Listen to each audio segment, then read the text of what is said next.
Hello friends, welcome back to my channel SSA Cooking World.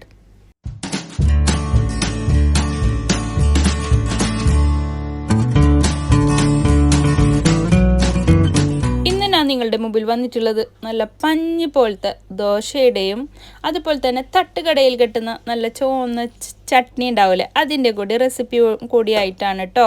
റെസിപ്പിയിലോട്ട് കിടക്കുന്നതിന് മുമ്പായി നമ്മളുടെ ഈ ചാനൽ ഇതുവരെ സബ്സ്ക്രൈബ് ചെയ്യാതെയാണ് ഏതെങ്കിലും കൂട്ടുകാർ എവിടെയെങ്കിലും കണ്ടുകൊണ്ടിരിക്കുന്നുണ്ടെങ്കിൽ ഒന്ന് പോയി സബ്സ്ക്രൈബ് ചെയ്യാനും കൂടെയുള്ള ആ കുഞ്ഞു ബെൽ ബട്ടൺ ഒന്ന് പ്രസ് ചെയ്ത് സപ്പോർട്ട് ചെയ്യാനും മറക്കല്ലേ.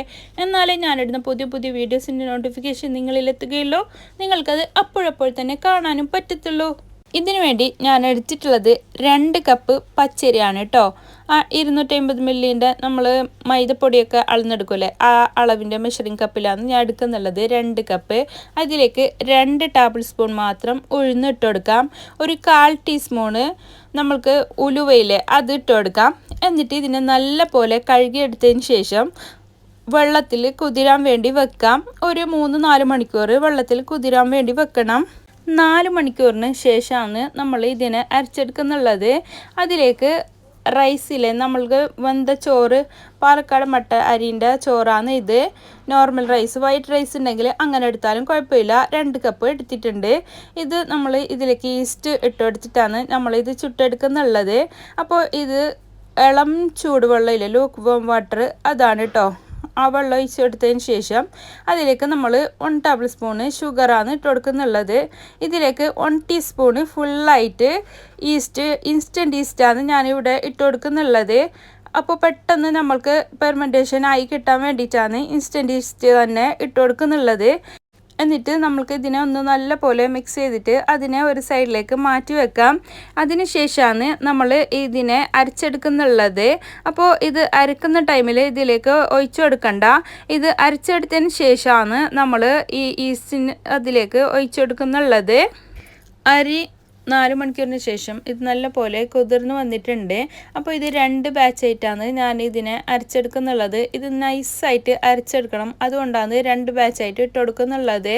അങ്ങനെ മിക്സിയുടെ ജാറിലേക്ക് ഒരു ബാച്ച് ഇട്ട് കൊടുത്തിട്ട് പകുതി ചോറും കൂടി ഇട്ട് കൊടുക്കാം.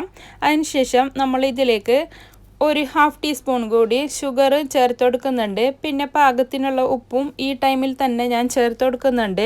പിന്നെ ഇത് നമ്മൾക്ക് എത്രക്ക് കൺസിസ്റ്റൻസിയാണ് വേണ്ടത് അതിനനുസരിച്ചിട്ടുള്ള വെള്ളം ഒഴിച്ചു കൊടുക്കാം. നല്ലോണം ലൂസാവാൻ പാടില്ല, കുറച്ച് കട്ടിക്കാണ് വേണ്ടിയിട്ടുള്ളത്. അങ്ങനെ നമുക്ക് നല്ല മഷി പോലെ അരച്ചെടുത്ത് വരാം. അങ്ങനെ ഇത് നല്ല പോലെ അരിഞ്ഞ് കിട്ടിയിട്ടുണ്ട്. അതിനെ നമ്മൾ ഫെർമെൻറ്റേഷന് വെക്കുന്ന ഒരു ബോളിലേക്ക് ഞാൻ മാറ്റി കൊടുക്കുന്നുണ്ട്. ഒരു കണ്ടെയ്നറിലേക്ക് മാറ്റി കൊടുക്കുന്നുണ്ട് കേട്ടോ. അത് മാറ്റി കൊടുത്തതിന് ശേഷം നമ്മൾക്ക് രണ്ടാമത്തെ ബാച്ചും അതേ കൺസിസ്റ്റൻസിയിൽ തന്നെ അരച്ചെടുക്കുന്നുണ്ട്. അതിന് ശേഷമാണ് നമ്മൾ ഈ ഈസ്റ്റ് അവിടെ മാറ്റി വെച്ചിട്ടില്ലേ അത് ഒഴിച്ചു കൊടുക്കുന്നുള്ളത്. അത് മുഴുവനായിട്ടും ഇതിലേക്ക് ഒഴിച്ചു കൊടുത്തിട്ട് ഒന്ന് വിസ്ക് വെച്ചിട്ട് നല്ല പോലെ മിക്സ് ചെയ്തെടുത്തതിന് ശേഷം നമ്മളുടെ കൈ കൊണ്ട് തന്നെ നല്ല പോലെ മിക്സ് ചെയ്തെടുക്കണം. എന്നാൽ മാത്രമേ പെട്ടെന്ന് നമ്മൾക്ക് ഇത് ഫെർമെൻറ്റേഷൻ ആയി കിട്ടുള്ളൂ. ഇതിൻ്റെ ഒരു പ്രത്യേകത എന്ന് പറഞ്ഞാൽ ഇത് അരച്ച് വെച്ചിട്ട് 1 മണിക്കൂർ ആവുമ്പോൾ തന്നെ നമ്മൾക്ക് ഇതിനെ ചുട്ടെടുക്കാം. ഇത് ഓവർനൈറ്റ് ഒന്നും വെക്കേണ്ട ആവശ്യമില്ല. അപ്പോഴത്തേനും ഇത് നല്ല പോലെ ഫെർമെൻറ്റേഷൻ ആയി കിട്ടുന്നുണ്ട് കേട്ടോ.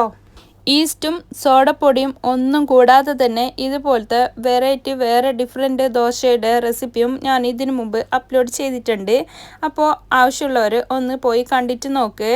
നമ്മൾ ഈ ഫെർമെൻറ്റേഷൻ വെക്കുന്ന 1 മണിക്കൂറുള്ള ആ ടൈമിലേക്ക് നമ്മൾ ഇതിലേക്ക് വേണ്ടിയിട്ടുള്ള ചമ്മന്തി കൂടി ഉണ്ടാക്കുന്നുണ്ട്. അതിന് വേണ്ടിയിട്ട് ചെറിയ 2 ഉള്ളി ഇട്ട് കൊടുക്കുന്നുണ്ട്, സ്മോൾ ഓനിയന്. പിന്നെ 1 വറ്റൽമുളകും 2 കറിവേപ്പില, അതൊന്നും കൂടാൻ പാടില്ല. ചെറിയ ഒരു കഷ്ണം ഇഞ്ചിയും കൂടെ ഇതിലേക്ക് ഇട്ട് കൊടുക്കുന്നുണ്ട്. പിന്നെ നല്ല ഒരു കളറിന് വേണ്ടിയിട്ട് കാശ്മീരി റെഡ് ചില്ലിയാണ് 1/2 ടീസ്പൂൺ ഇട്ട് കൊടുത്തിട്ടുള്ളത്. പിന്നെ 1 പീസ് പുളിയും ഇട്ട് കൊടുത്തിട്ടുണ്ട്. അപ്പോൾ ചമ്മന്തിൻ്റെ ആ രൂപത്തിൽ നമുക്ക് ഇത് അരച്ചെടുത്ത് വരാം. ആ ടൈമിൽ നമ്മൾ അടുപ്പത്ത് ഒരു പാൻ വെച്ച് കൊടുത്തിട്ടുണ്ട്. അതിലേക്ക് കോക്കനട്ട് ഓയിലില്ലേ, തേങ്ങെണ്ണ, അതാണ് ഒഴിച്ചെടുത്തിട്ടുള്ളത്. പിന്നീട് കടുക് ഇട്ട് കൊടുക്കാം. അത് പൊട്ടി വന്നതിന് ശേഷം 3-4 ചെറിയ ഉള്ളിയില്ലേ അത് അരിഞ്ഞിട്ട് കൊടുത്തിട്ടുണ്ട്.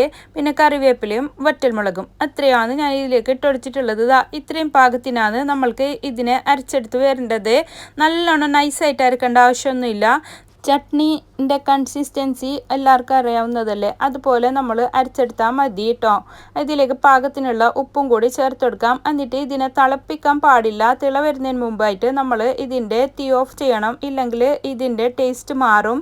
അതുകൊണ്ട് ഇത്രയും കാര്യങ്ങൾ ശ്രദ്ധിച്ചാൽ നല്ല അടിപൊളി തട്ടുകടയിൽ കിട്ടുന്ന അതേ ചട്നി തന്നെ നമ്മൾക്ക് വീട്ടിലും ഉണ്ടാക്കിയെടുക്കാം. അപ്പോൾ എന്തിൻ്റെ കൂടെയാണെങ്കിലും ബെസ്റ്റ് കോമ്പിനേഷനാണ് ഈ തേങ്ങ ചട്നി. ഒരിക്കലെങ്കിലും ഉണ്ടാക്കാത്തവരുണ്ടെങ്കിൽ ഉണ്ടാക്കിയിട്ട് നോക്കണം. നമ്മളുടെ ദോശയുടെ മാവ് ഇവിടെ പെർമെൻറ്റേഷനായി കിട്ടിയിട്ടുണ്ട്. ഇത് അരച്ചിട്ട് നമുക്ക് കുറച്ചല്ലേ, പകുതി താഴെയല്ലേ ഉണ്ടായിട്ടുള്ളൂ. ഇത് ഫുള്ളായിട്ട് നല്ല പോലെ ബബിൾസൊക്കെ വന്നിട്ട് നല്ല പോലെ പെർമെൻറ്റേഷൻ ആയി കിട്ടിയിട്ടുണ്ട്. ഒരു പാന് വെച്ചെടുത്തിട്ടുണ്ട് ഞാൻ. ഇത് ഓട്ട് പോള പോലെ അങ്ങനെ ആക്കിയിട്ടും ഓട്ടട ചുട്ടെടുക്കുന്നില്ല, അങ്ങനെ ആക്കിയിട്ട് വേണമെങ്കിൽ അങ്ങനെയും ചുട്ടെടുക്കാം, കുഴപ്പമില്ല. ഇത് ഞാൻ എളുപ്പത്തിൽ ആയി കിട്ടാൻ വേണ്ടിയിട്ടാണ് നോൺ സ്റ്റിക്ക് പാനിൽ തന്നെ ഇങ്ങനെ ചുട്ടെടുക്കുന്നുള്ളത്. അങ്ങനെ നമ്മളുടെ സ്വാദിഷ്ടമായ നല്ല സോഫ്റ്റ് പഞ്ഞി പോലത്തെ പൂ പോലത്തെ ദോശ എന്നൊക്കെ പറയൂലേ, അതുപോലത്തെ ദോശയും ചമ്മന്തിയും ചട്നിയും ഇവിടെ റെഡി ആയിട്ടുണ്ട്.